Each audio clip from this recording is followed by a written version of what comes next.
Mi nombre es Hernán Cancio, que yo también soy con H, así que va perfecto hoy para estas jornadas. Yo os voy a hablar un poquito, vamos a entrar específicamente, me lo han dejado perfecto las compañeras anteriores, porque vamos a hablar ahora de qué hacemos frente a una persona que ha sufrido una desgracia, como es una lesión medular o cualquier tipo de accidente. ¿Vale? Y sobre todo, qué traemos en la mochila culturalmente de lo que se entiende por ayudar. Si me permitís, imaginaros, voy a simular un momento, imaginaros que yo he tenido la desgracia de que de repente mi mujer se ha ido de casa. Voy a poner un caso más fácil, ¿vale? Entonces me siento con mi madre y mi madre dice, mira, mejor tú que se vaya, haga yo que a mí se me ha muerto. Lo que suele hacer la gente cuando le cuentas una desgracia es contarse la suya. Luego vas a otro y te dices, hombre, yo estoy enamorado, supongamos que estoy enamorado. Me dice, pero no es para tanto con lo que vemos todos los días en el hospital. Me desdramatizan. Unos te cuentan su rollo, otros desdramatizan lo que te está ocurriendo. Y cuando desdramatizan lo que te está ocurriendo, ¿qué está pasando con tu sufrimiento? Lo están invalidando, ¿vale? Luego tenemos otro que es que te dice, ya lo sé, tío, tengo una prima, creo... No te lo había dicho antes. Que coño, que no quiero ninguna prima, no quiero ninguna chica. Estoy ahora en el medio del sufrimiento. Y luego ya tenemos al primo coach que se ha leído los libros de Alberto Espinosa y me dice que esto es una gran oportunidad de crecimiento. Que ese virus que existe ahora mismo de la positivización de las experiencias negativas, que en algunas personas es real, pero es una forma de invalidar y de faltar el respeto al sufrimiento profundo. Si yo te cuento que esto es una oportunidad cuando acabas de tener un accidente, un episodio, un ictus, pues realmente lo digo porque a mí me pasó, perdona que me meta con Alberto Espinosa, me tocó a mí dar una conferencia con él y él decía que él aprendió en el hospital que no había perdido una pierna, sino ganado un muñón. Dios mío.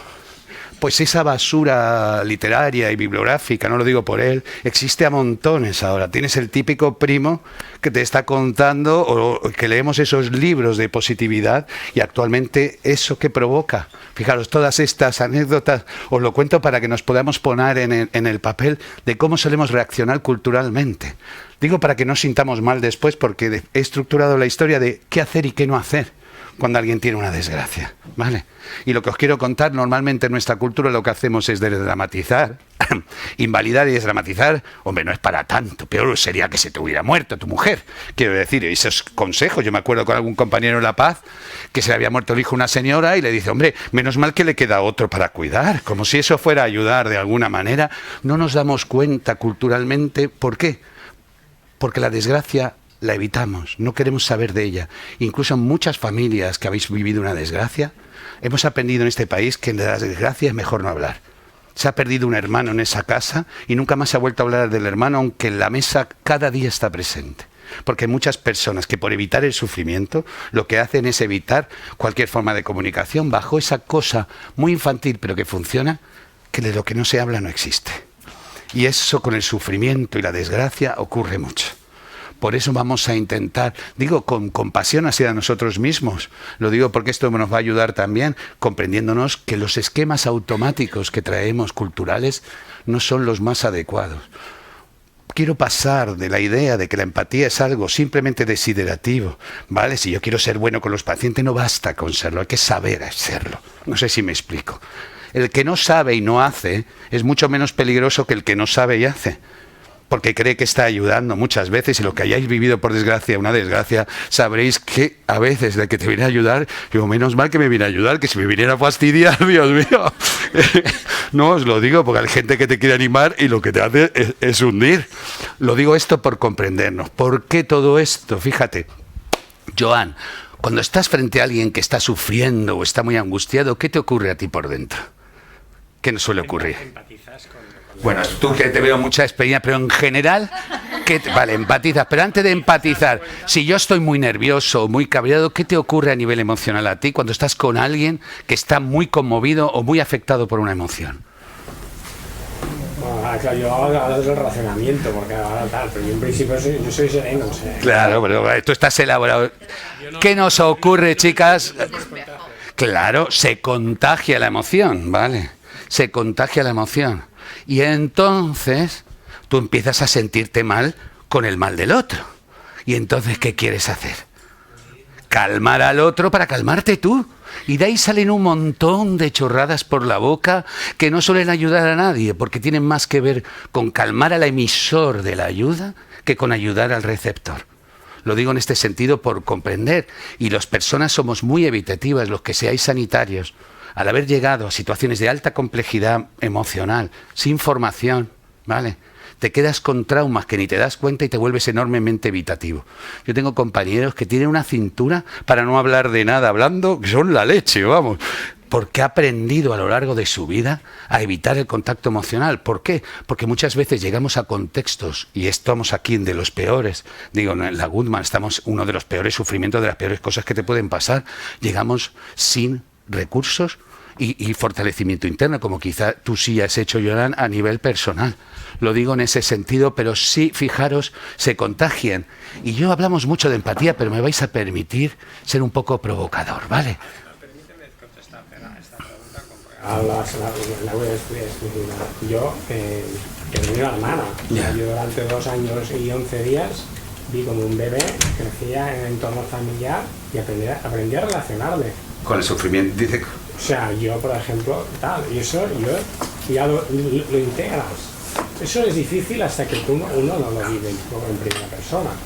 Pero tú cuando vives un proceso aprendes a integrarlo en primera persona y entonces te das cuenta de que intentas que aquella persona sea feliz con su enfermedad y con su problema y que sea alegre. Y miras de tal, pero no implica que tú tienes tu duelo, tu ser humano, lo que sea, pero también creas una protección. No, desde luego. Yo fíjate, incluso, Joan, quizá en este caso, pero lo que os quiero liberar también es del hecho de tener que cambiar a la persona que está sufriendo. Perdonad, el sufrimiento no es un problema a resolver, es una condición a acompañar. Lo digo porque a veces, y lo entiendo, si es tu hermana, queremos que sea feliz, queremos que esté alegre, y eso genera una presión sobre el profesional o sobre el familiar que es muy dura. Lo digo porque esto a colación de lo que dices. Entiendo como hermano que eso no nos venga, pero cómo, fijaros, y ahora vamos a hablar de los que no, intentar cambiar cómo se siente el otro muchas veces resulta enormemente invasivo para las personas, pero muchas veces lo entendemos. Hay compañeros o compañeras que lo entienden así, que creen que animar es bueno. Quiero decir que lo voy a mostrar, es de las peores cosas que uno puede hacer, ¿vale? Porque si tú estás fatal y viene alguien a decirte súper positivo las cosas, ¿qué tal os sienta, chicos? Lo digo en este contexto porque otra cosa para transmitir, sobre todo lo que somos profesionales, es ser consciente del entorno en el que estás y de la cara que llevas cuando entras a una habitación. Y cuando estás frente a una persona, hay personas que obviamente son alegres por su naturaleza y fantástico, pero hay personas que no. E ir cantando alegremente lo único que genera es una sensación de no ser conscientes de lo que les sucede. Pero lo que os quiero plantear es que somos muy evitativos con el sufrimiento ajeno. ¿Por qué? Porque no sabemos manejar lo nuestro. ¿Y sabéis qué ocurre? Decía, y ahora vuelvo con la empatía. Fijaros qué sucede. Lo que llamamos empatía, que permitirme estar bastante en contra de ese concepto. Yo ahora os voy a contar que durante el confinamiento, yo que viajo mucho, tuvimos la oportunidad de estar mucho tiempo en casa y yo me llevé un montón de libros para leer gordos, pero al final no tuve tanto tiempo para leer porque me era difícil concentrarme y empezamos a cocinar mucho en familia y a hacer un montón de cosas. Fíjate, ¿cómo te llamas? Nuria. Nuria, cuando yo te cuento mi confinamiento, ¿qué hace tu cabeza? Está pensando en el mío. Jolín, y eso es lo que la gente llama empatía, proyectar la propia experiencia personal en la del otro. Y estás reaccionando a lo tuyo en los problemas del otro, invadiendo psicológicamente el espacio del otro.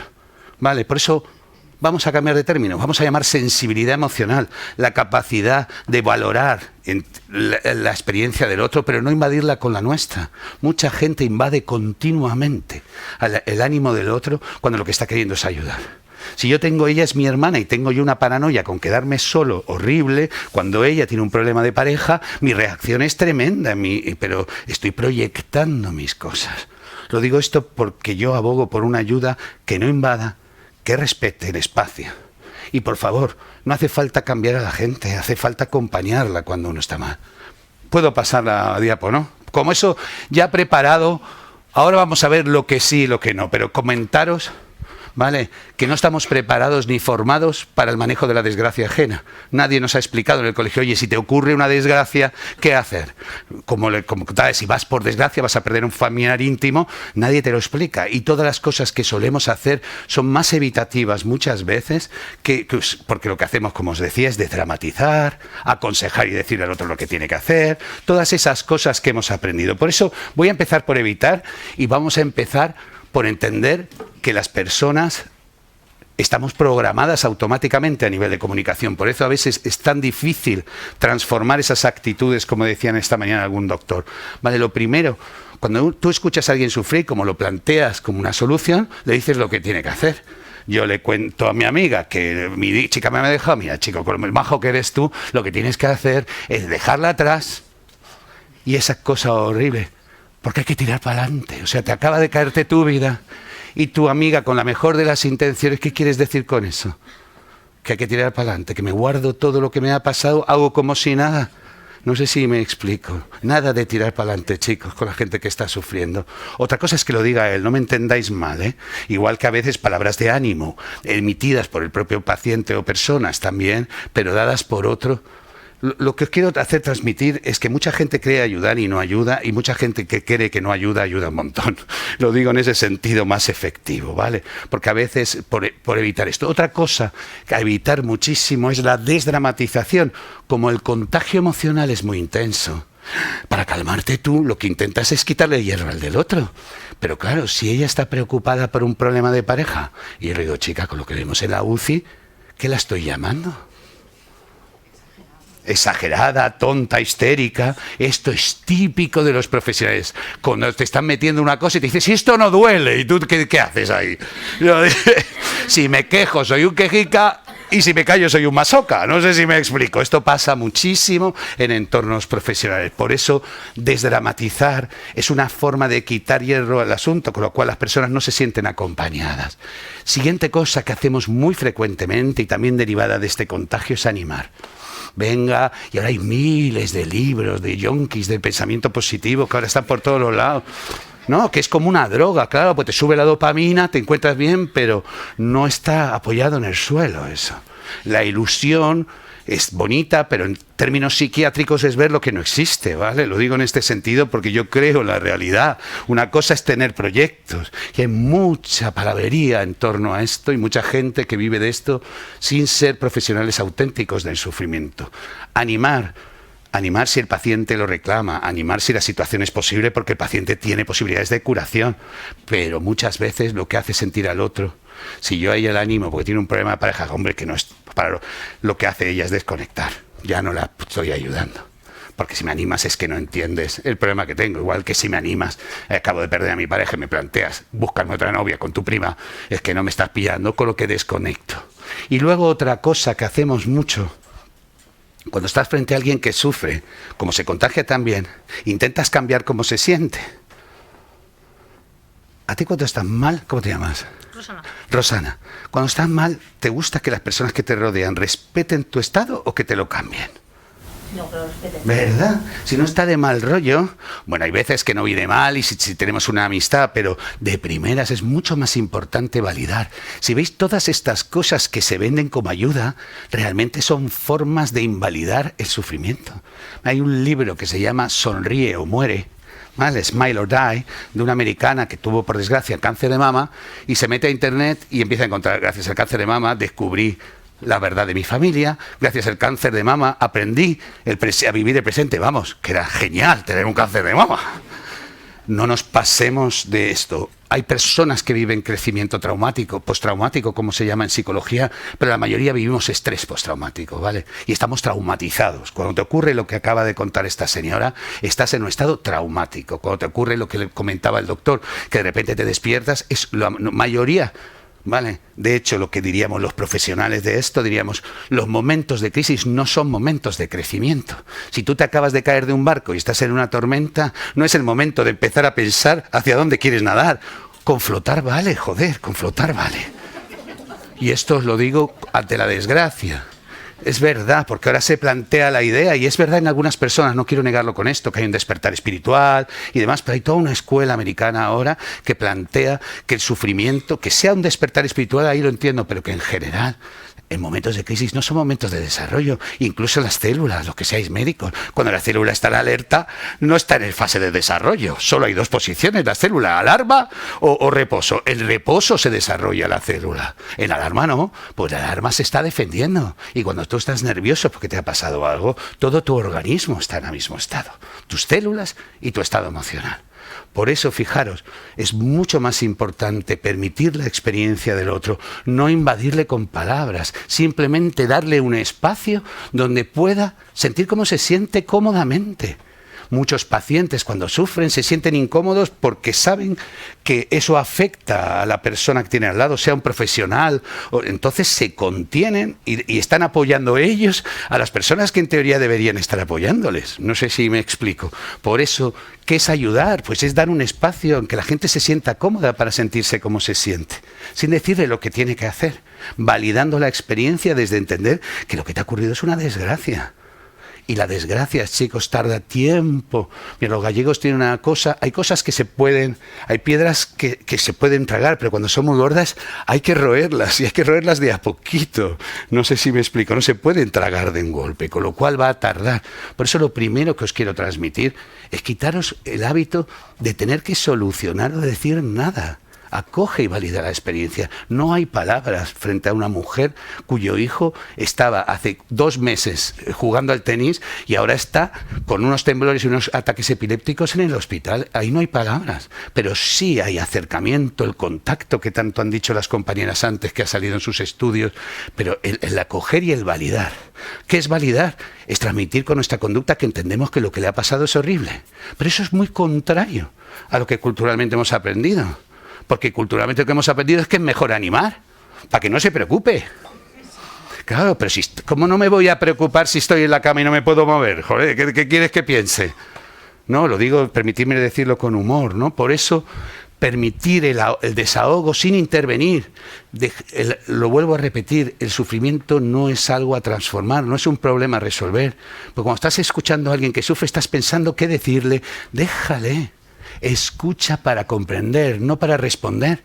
Hay gente que está escuchando, como decía Francisco Mura, para vender su libro. Escucha para responder, no escucha con el intento profundo de intentar comprender a la otra persona. ¿Qué es escuchar para comprender? Pues yo os diría, para eso hay que hacer un poco de silencio interno nosotros. Callar nuestras voces internas un ratito. Respirar, centrarme, aprender a regular mi emoción. Para que haya un espacio en mi alma para que sus palabras entren. Pero no las tengo que cambiar. Fijaros si lo pensáis. ¿No es más fácil enfrentarse a la gente que sufre sin la necesidad de tener que animarle, que cambiarle? No sé si y lo digo sobre todo los que sois profesionales. Las personas no necesitan que les cambiemos, necesitan que les respetemos, les acompañemos y saben perfectamente que no somos responsables de eso, aunque a veces como enfermeras o médicos os encontréis a pacientes cabreados con sus circunstancias que se desfogan o se descargan con vosotros, o los que seáis auxiliares o profesionales, que muchas veces pasa eso. Y ya si le damos un paso más, fijaros, vuelvo al caso primero, porque ya hemos escuchado y hemos validado y vamos a dar un paso más todavía en la ayuda. Tengo un quinto. Mi madre que me dijo mejor a ti, a mí se me murió, a ti por lo menos solo se te ha ido, que la puedes recuperar. Tuvimos a la que me dijo algo peor, al que me desdramatizó y me dijo que no era importante, al que me dio un consejo. A mi primo con los libros de esto de desarrollo que cree que es una oportunidad. Pero he tenido a un quinto que me acogió, me dijo, oye, veo que lo estás pasando muy mal, validó mi emoción y me preguntó, ¿qué has pensado hacer? ¿Qué vas a hacer? ¿Qué has pensado? Pues no lo sé, la verdad, estoy totalmente descojonado porque no me lo esperaba para nada, pero ahora me hace, aparte de acogerme, me hace pensar a mí lo que yo mismo puedo hacer. Esto es lo que llamamos ahora empoderar, que preferentemente prefiero la palabra potenciar, ¿vale? Esto potencia las capacidades de la persona. Aparte de acogerla, la ayudo a ver, ¿y a esto qué has pensado que te podría ayudar? No lo sé, mira, yo ahora mismo estoy desfogado. Bueno, lo primero que voy a hacer, pero podemos ayudar a pensar al otro desde su propia perspectiva. como habéis puesto, que me ha encantado, qué importante es para nosotros el soporte emocional y el respetar los valores y preferencias que veíamos antes, ¿vale? Y ya no solo acoger y escuchar, sino permitir a la otra persona y hacerla pensar por medio de preguntas. Esto es ayudar. Y ayudar es hacer que el otro haga algo por sí mismo. Y yo le acompaño, no es hacérselo yo. Porque si no, fomentamos, como tantas veces, en nuestra culturalmente, la dependencia en muchos casos. Sobre todo que se produce, lo hablabais esta mañana tú también, con respecto a las actitudes paternales o maternales, que muchas veces generan, como se dice, distorsiones en la relación.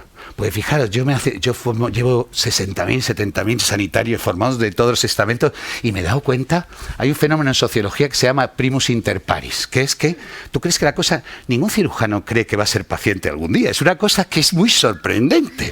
O sea, está todo el día interviniendo accidentes de tráfico o lo que sea, pero nunca se plantea qué le va a pasar a él, que ese sería otro tema para la asociación, Janus. ¿Qué nos pasa a los sanitarios que parece que no va con nosotros? O sea, todos los días ves barbas secar y la tuya nada.